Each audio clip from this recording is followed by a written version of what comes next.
গুণ থাকলে সংসারের সমস্ত কাজ করে ফেলা যায়। ছোট থেকে কেউ শিখে আসে না। রাধে রাধে বন্ধুরা, তোমরা সবাই কেমন আছো? আশা করছি তোমরা সবাই ভীষণ ভালো আছো। আমরাও কিন্তু বেশ ভালো আছি। আজ হলো বৃহস্পতিবার। তোমাদের সবাইকে সাথে নিয়ে আজকের ব্লগটা শুরু করলাম। সাথে থেকেও, আশা করছি আজকের ব্লগটাও তোমাদের বেশ ভালো লাগবে। তো সকাল ভোর ভোর উঠে সংসারের কাজে লেগে পড়েছি। তার উপরে আজকে আবার বৃহস্পতিবার। তো উঠি আগে বাসি কাজ, ঝাঁটপাট দেওয়া, মোছামুছি সব সারা হয়ে গেছে। তো এরপর সকালবেলায় তোমাদের দাদাভাই আর মেয়ের জন্য জিরে জল রেডি করে রেখেছিলাম। তো এটা আগের দিন রাতেই ভিজিয়ে রেখেছিলাম। তো তারপর এবার মেয়ে স্কুল যাবে, মেয়ে স্কুলে যাওয়ার জন্য টিফিন রান্না সবই করতে হবে।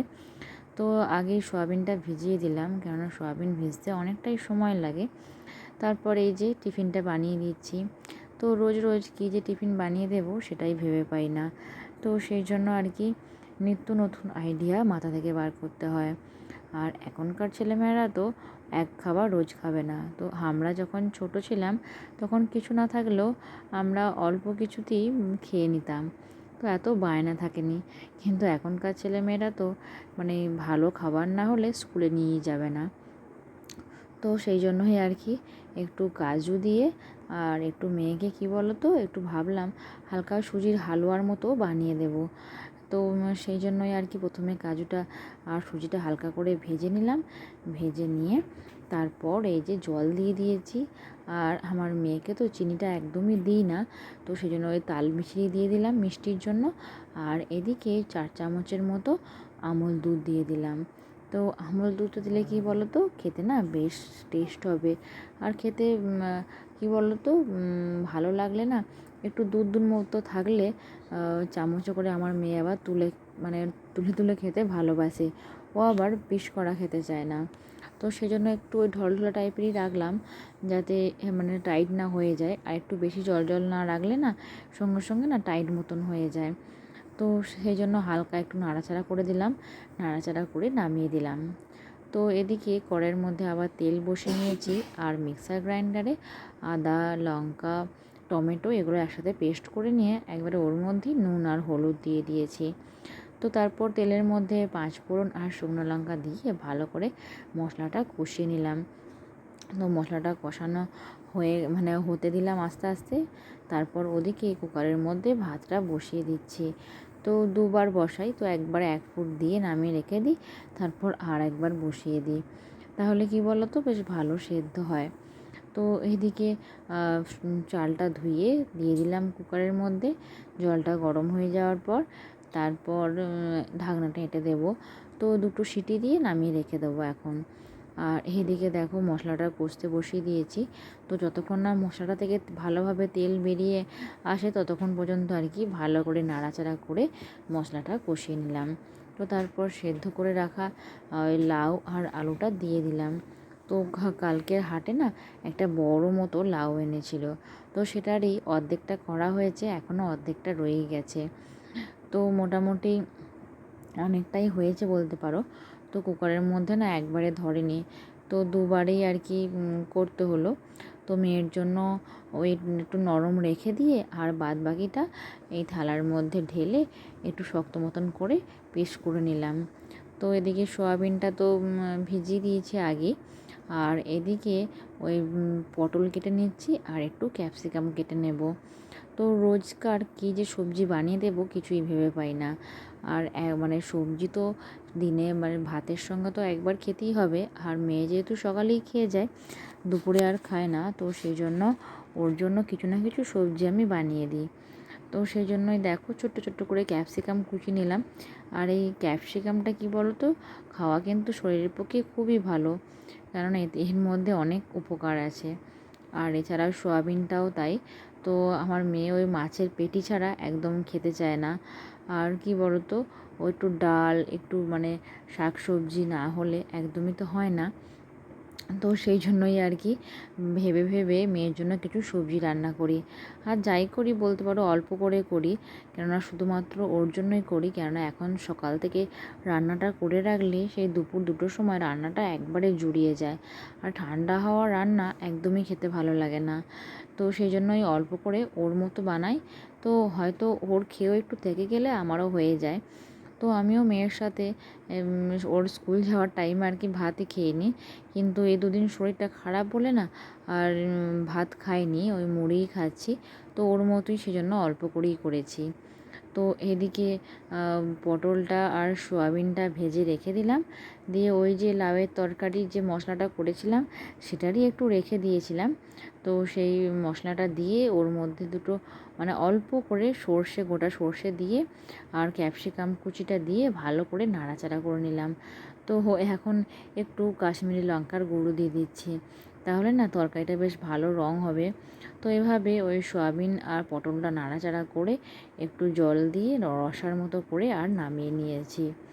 তো এখন কড়াইয়ের মধ্যে তেল দিয়ে পাঁচফোড়ন দিয়ে আর ছোটো কুকারটার মধ্যে মুগ ডালটা সেদ্ধ করে রেখেছিলাম, তো সেটাই এখন সব মুড়ে দিলাম। তো এদিকে মেয়ের ভাত রেডি করে দিয়ে দিলাম, মেয়ে খেয়ে স্কুলেও চলে গেল। তো এরপর আবার আমার কাজ আরম্ভ। সেই যে সকালবেলায় ওই ঝাঁটপাট দিয়ে মোছামুছি করেছিলাম, তারপর আর মানে কোনো কাজে হাত দেওয়া হয়নি, একদম রান্নায় চলে গিয়েছিলাম। টিফিন রান্না সব সেরে ওকে টিফিন জল রেডি করে দিয়ে মেয়ে খেয়ে স্কুল চলে গেল, তারপর রেহাই। তো যাই হোক, বেডশিটটা তুলে আর সার্ফ দিয়ে মাখিয়ে দিয়েছি। আর এদিকে কি বলো তো, সেবারে তো আমার ছেলে বিছানায় হিসু করে দিয়েছিল, সেজন্য এই নিচের বেডশিটটাও তুলে দিয়েছিলাম। তো সেবারের না তাড়াতাড়ি করে নিচেরটা শুকোয়নি বলে একটা বেডশিটই বিছিয়ে দিয়েছিলাম। কিন্তু আমি না বিছানায় সব সময় দুটো বেডশিট রাখি, তো সেজন্য নিচেরটা দিয়ে তারপর উপরের বেডশিটটা পেতে দিচ্ছি। আর এদিকে কি বলো তো, দুটো করে বেডশিট দিয়ে এলে না বিছানাটাও ভালো থাকে, এবং কি বলো তো যখন যেমন প্রয়োজন উপরটা তুলে নিলে নিচেরটা পাতা থাকলেও কোনো অসুবিধা হয় না। তো সেই জন্য অল্টারনেশন করে দুটো বেডশিট পেতে রাখি। তো যাই হোক, বিছানাটা ভালো করে সুন্দর করে গুছিয়ে আর এদিকে কিছু জামা কাপড় গুছিয়ে যেগুলো ছিল আলমারির মধ্যে কিছু ভরে দিলাম। তো তারপর কি বলো তো, এখন না ছেলে মেঝেতে খেলা করছে আর আমি না দরজাটা বন্ধ করে দিয়েছি, যাতে ছেলে ঘরের মধ্যেই আর কি খেলা করতে পারে। তো ওকে খেলতে দিয়ে আর আমি এসব কাজ করছি।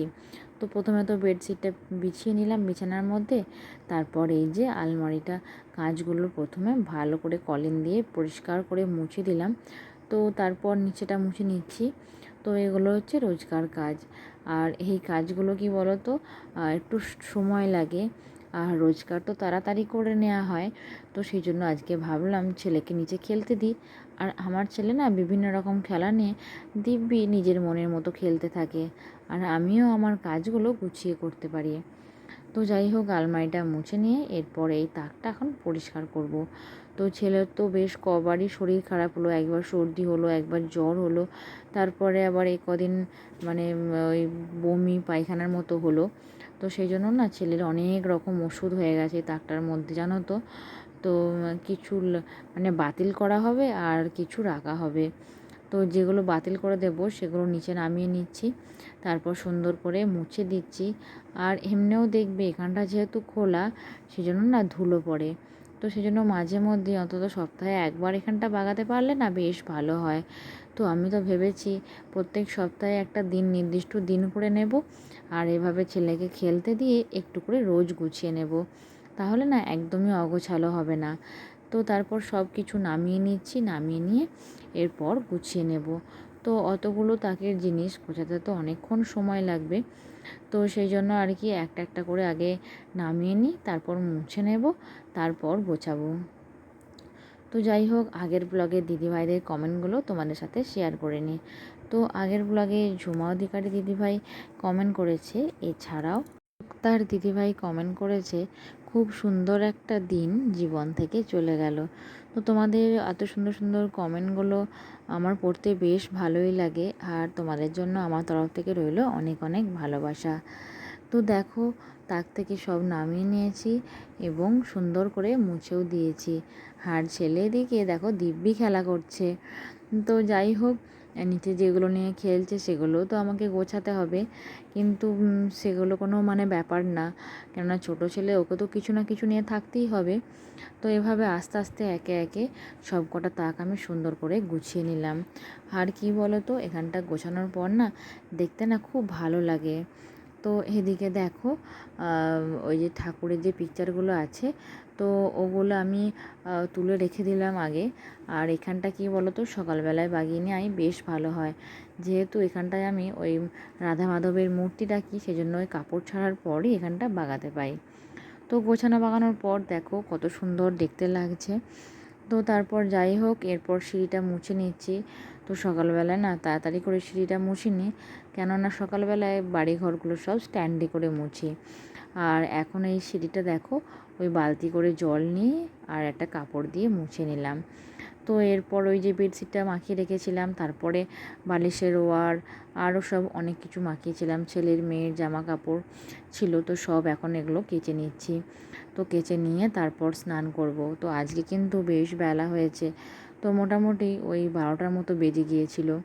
তো যাই হোক, রোজকার তো মানে রোজ দিন তো সকাল সকাল স্নান করা হয়, একদিন দেরি হলেও অসুবিধা নাই। তো আগে ছাদ থেকে সব তুলে নিলাম, এগুলো সকালে মা সব মেলে দিয়ে গিয়েছিল, সেগুলো সব শুকিয়ে গেছে। তো যেগুলো এরপর আমি কাচলাম সেগুলো এখানে মিলে দেব। তো সকালের দিকে তো বেশ মেঘমেঘ করছিল, তো ভাবছিলাম যে বেডশিটটা শুকোবে কি শুকোবে না, কিন্তু যাই হোক, তারপরে একটু বেলার পর মানে ওই 9:30-10টার দিকে বেশ ভালো রোদ উঠে গিয়েছিল। তো সব জামা কাপড়ই মোটামুটি শুকিয়ে গিয়েছিল। তো যাই হোক, কী বলো তো, ওই জামা কাপড় কাচলে যদি না শুকায় তাহলে না একটা চিন্তা হয়। আর কি বলো তো, আর রোদ না থাকলে না জামা কাপড় থেকে কেমন একটা বিশ্রী গন্ধও ছাড়ে। তো সেই জন্য ওই কেচে দিলে, শুকিয়ে গেলে গুছিয়ে জায়গা মতো রাখলে তারপর নিশ্চিন্তি। তো ছাদ থেকে নেমে এসে আমি একটা সুন্দর মালাও গেঁথে ফেললাম, সাদা আর লাল জবার কম্বিনেশনে। আর ঠাকুর ঘরে পুজোটা বড় মাই করেছিল। তো যাই হোক, আজকের ব্লগটা এখানেই শেষ করলাম। আজকের মতো রাধে রাধে।